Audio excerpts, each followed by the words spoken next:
22,000-ton troopship Asturias moves slowly into Southampton docks.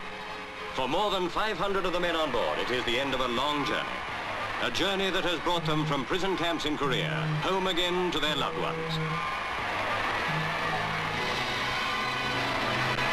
Eagerly the men swarm to the rails of the trooper as wives and sweethearts seek the faces of the men for whom they have waited.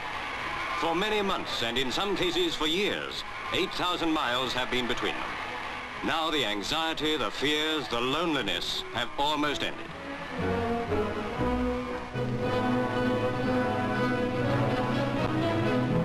Anxiously they search among the crowds, and then an answering wave tells them what they have waited long to know. All is well with the folks they left behind. From a compound in Korea to Blighty, the journey is over. A sudden cloudburst sends bandsmen hurrying for cover. Yes, it's the old country all right. You don't get weather like this anywhere else in the world. But nothing could dampen their spirits right now. Their boys are back, and here they come.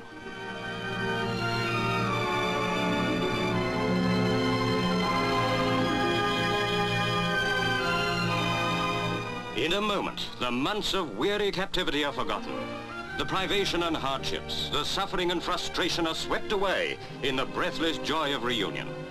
Home again are men of the Northumberland Fusiliers, the Royal Leicesters, the Ulster Rifles, the Royal Artillery, and the Gloucester Regiment, the grand and glorious Gloucesters, men who added a new and shining chapter to the history of our fighting services.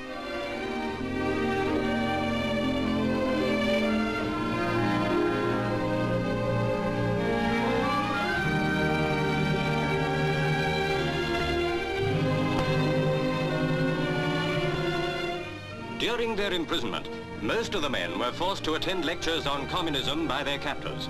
In many cases, refusal led to severe punishment. Recently, frequent reports have stated that many Britishers have now turned communist as a result of these lectures. And there has been a rumour that nearly half of those aboard the Asturias are Red sympathisers. Here's an opinion on these reports by ex-POW Sergeant E.M. Smith of the Gloucesters.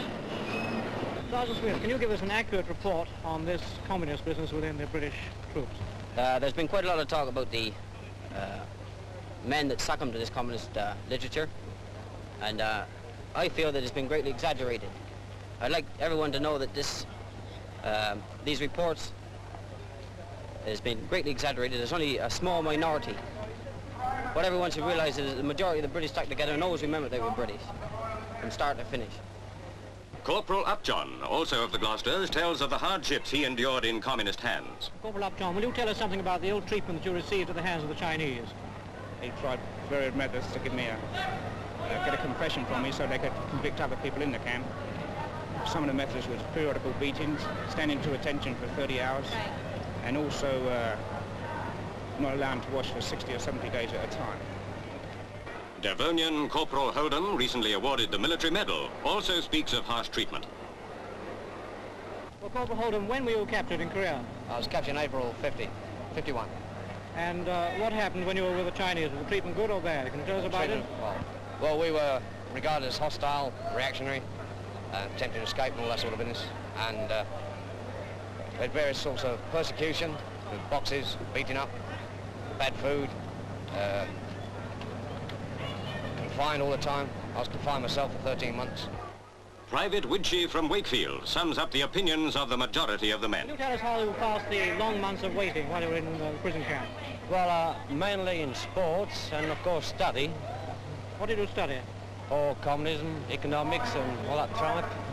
You think it's a lot of tripe, do you? Yes, I certainly do.